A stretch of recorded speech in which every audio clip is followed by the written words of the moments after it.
Welcome back, everyone, to another amazing afternoon with your host, Lord Kiljaden, and this is the Brotherhood channel.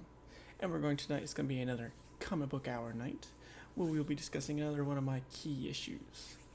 Tonight's key issue would be Avengers, issue number 55, first appearance Ultron-5. So, in this issue, we'll have the first full appearance of Ultron.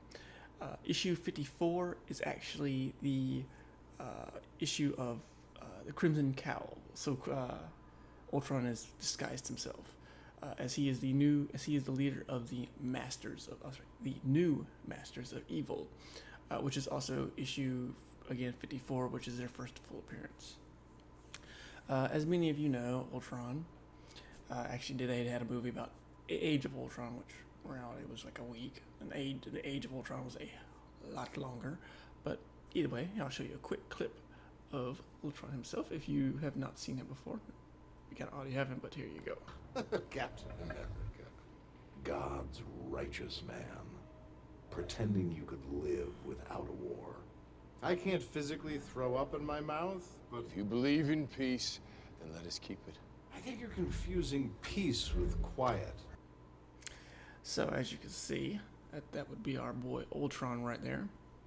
Now, of course, the comic is completely different than what they did in the movie. In the movies, they made Iron Man the creator of Ultron. He came from the Mind Stone. He ended up getting his adamantium suit or armor.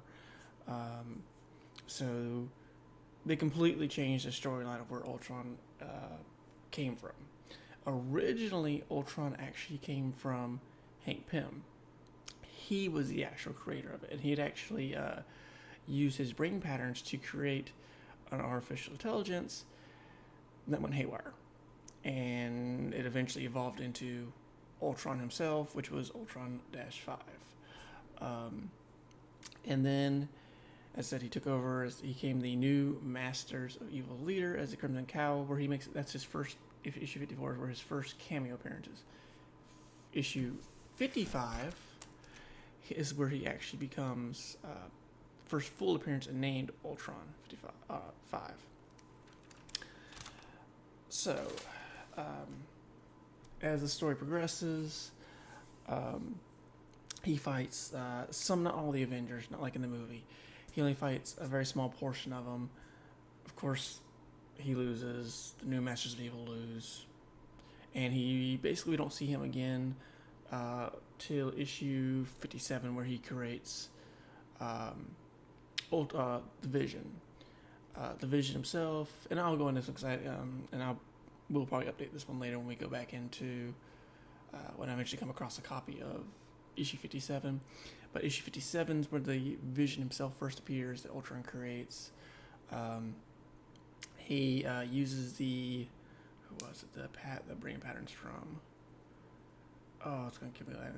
I literally just was looking over. I forgot who. He uses the brain patterns of one of the from somebody. Issue 58, the Vision joins the Avengers and they help defeat Ultron himself. Then in a later issue, which I think is issue 66 to issue 68, we see Ultron-6. That's where he gets his adamantium armor. That's when you see him beefed up like you would in the movie.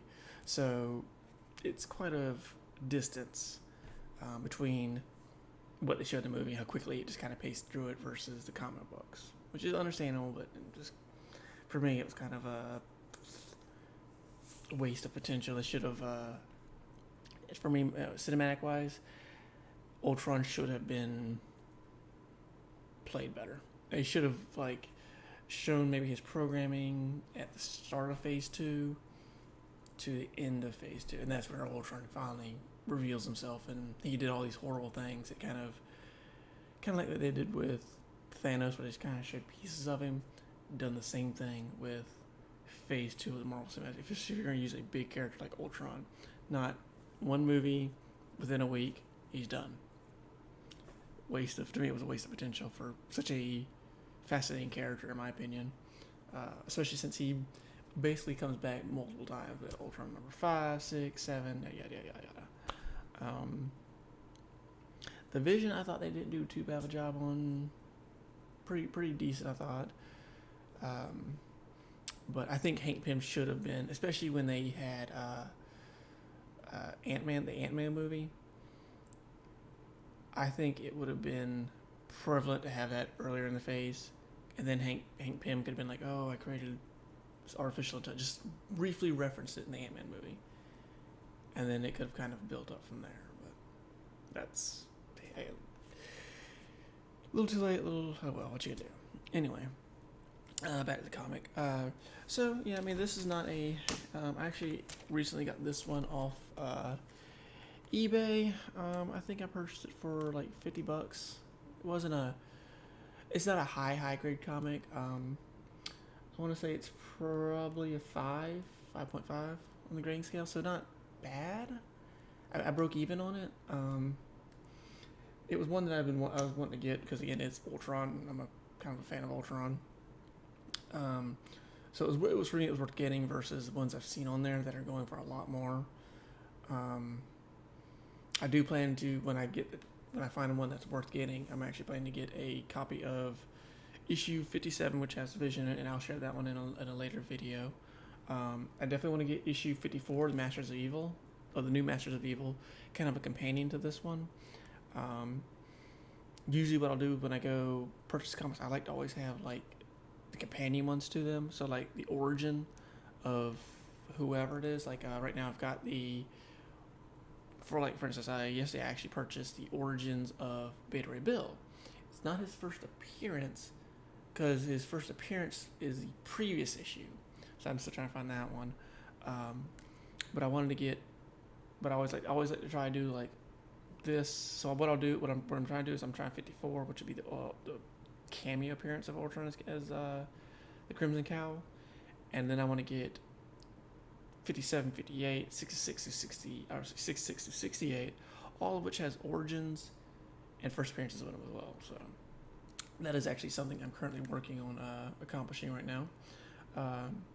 So anyway, in this issue, like I said, it doesn't have, Iron Man, Captain America, Thor. It's got Thor in it, but it doesn't have like the Hulk and stuff in it like you saw in the movie. It's got Goliath, Black Panther, Hawkeye. Thor makes a smaller appearance in it. And as you can see, you kind of see some of them on the cover here. Black Knight makes an appearance. So it's not a bad comic for the Avengers themselves. And as I said, you see them fight the new Masters of Evil, Melting Man, and such, which was pretty cool. I kind of wish they would have added more. I wish there was a little more to the comic itself, especially for being an Avengers comic, but still, it's not a bad read. The comic, the storyline, even though I like that I like how Ultron himself finally introduces himself as Ultron-5. It was kind of, I like the ambiguous part of it, of him being named the Crimson Cowl and no one really knowing who he was, and then the big reveal. I do wish maybe they had spaced it out a little bit further, storyline wise in the comic. Maybe 2 or 3 issues later, he finally reveals himself instead of Crimson Cowl, and then boom, right into Ultron. That was the part I didn't care too much about, but still, it wasn't bad. You also learn about Jarvis himself in the comics. So the one thing they did get right is with Jarvis in the cinematic universe. Jarvis was actually human. He makes a very small cameo appearance in Avengers Endgame. As you see him, he's kind of like the butler. It was basically the same concept in the comics. Jarvis was human, and that's where he revealed. And then the 55. Jarvis kind of betrayed the Avengers a little bit, but not meaning to, I guess I should say. But he ends up, the Avengers lose faith, and then they regain faith at the end of it and give him a second chance. And that is right. So, yes, Jarvis, yeah, that's who it was. So they did actually get that right in the comic, in the movie. Jarvis's breathing patterns were used for Vision in the comic. So they did get that part right. Jarvis is Ultron based, but instead of it being like a program, they use the brain patterns to create him. Then in a later issue, some of the origins kind of with Vision kind of gets muffled, fishy a little bit. It's interesting. I'll have to read that one a little bit. I've actually got the comic to it. I just haven't read it yet. I purchased it about a week ago. I just haven't had a chance to read it. So yeah, it's not a bad comic itself. The storyline again was an interesting concept. Have this automated automaton becoming the next big villain. So yeah, not too bad. The grading wise, like I said, was probably about a 5.56. On the issue itself, you probably can't really see. At the top, there's kind of some rippling, just a little bit. Not too bad. Nothing, that could really damage it too much. Probably a good press would probably get it out. There's a slight smudge right here, right next to Black Panther. Staples are actually pretty tight, so that's always a good thing. There's no splitting at the edges, no major tears anywhere along the sides. So that's why I usually, with these two key factors up here and there, it's why it's not a high grade comic, but it's a decent grade. So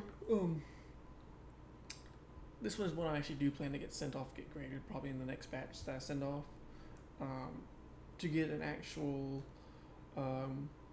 idea of what it would be graded as. And that brings me to another point. I'm actually waiting for, and I've talked about some of my previous years. I'm waiting for the 4 I did send off to come back from being graded, which I will be discussing when they do come back. Those are gonna be my 4 major ones I want to talk about.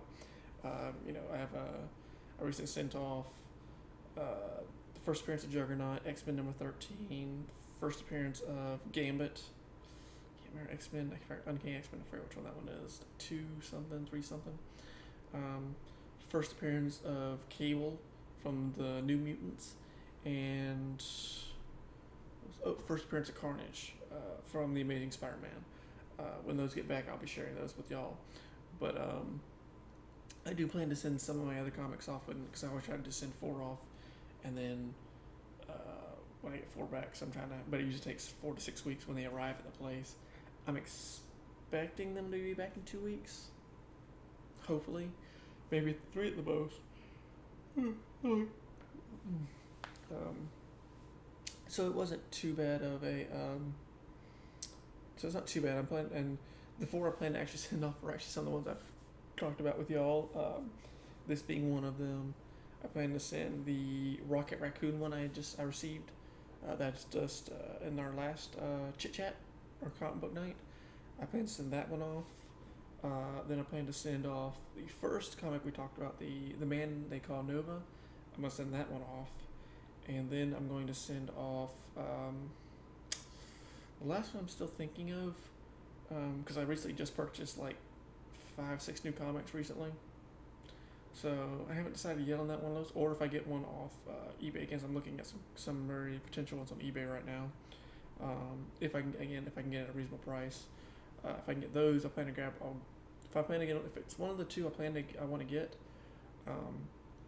I'll probably send one of those off instead. But I'll definitely keep you updated on that, on which issue I decide to snag. So it's not too bad in the grand scheme of things. If y'all have any questions, you're more than welcome to let me know. It's been a pretty good since I started doing these comic book nights. It's been pretty good been coming across a lot more comics recently. I've had people message me, tell me about some potential places to check out, get some key comics such as this one. I got this one off eBay, but some other comic book stores I've called, talked to about looking at some potential issues on. And also looking at some other little sources, and been doing some been doing a lot more research on grading comics. I'm always trying to up my game when it comes to grading comics a little bit, to get a little bit better at it. Especially if I want to start grading stuff myself. Even though I have to send them off, I can at least start grading them myself a little better to send them off without having to deal with messing up a grading. It would, especially it would also, and it's definitely a good little knick-knack to have. You do that type of stuff. My seagull, but if you weren't such a bender, you would. I have no idea what that even means, or what you even just said. You're touching my seagull, but if you weren't such a bender, you would. Fairly on. Okay. Interesting. It's a interesting message to say the least there.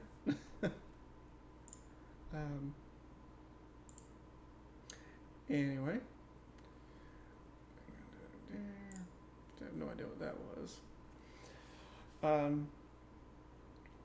So anyway, yeah, it's not too bad. It's a pretty good comic. If you can, even if you don't have it, if you can find a copy of it, I'd recommend getting it for a nice read. Something worth just kind of checking out. So if you all have any questions, I'm more than welcome to ask them. I'll do my best to answer them. If you have anything you want to discuss Marvel-wise, especially some of the new, with the recent stuff with Marvel going on, with the movies coming out and whatnot. And you are blocked. Yeah, I'm not having that. Sorry, but I had to block that person. So yeah, pretty good. And as always, if you do, if you have any questions, concerns, you're more than welcome to follow me. You can also message me on my Discord with questions or what comics you you yourself are checking out or are interested in. I might be able to help you, give you some ideas, the ones to look for. Or if you're not sure about what type of comic you currently have, maybe it's something you're really you're wondering, you want some ideas about. I can send you some resources to use to help you answer those questions. Some websites I use for grading and they have great tips on when it comes to grading, what to look for when you're looking at potential comics. So yeah, I hope everyone, and also do hope everyone is having a wonderful Father's Day. I know today was kind of a quick stream, and I'm sorry about last week for not doing last Sunday night's Geek Night. I had some personal stuff I had to go deal with, so I wasn't able to do my normal Sunday night stream. So tonight I wanted to go ahead and get it done early because especially it being Father's Day. I know everyone's going to be out doing stuff, and I myself am going to be out this evening as well. So I kind of wanted to kind of get this done, do this a little early tonight, so everyone could kind of join, kind of check it out, and then enjoy the rest of Father's Day. So, as always, if you do enjoy the stream, you click the follow button at the top right hand side. You can also subscribe to my channel. You can also follow me on my Discord, and you could subscribe to my YouTube channel as well, where I post my weekly comic book night streams, as well as some video game clips from games I play sometimes. And so, as always, I hope everyone had a wonderful day. Enjoy your evening, and I'll see y'all next time. Everyone have a good one. Later.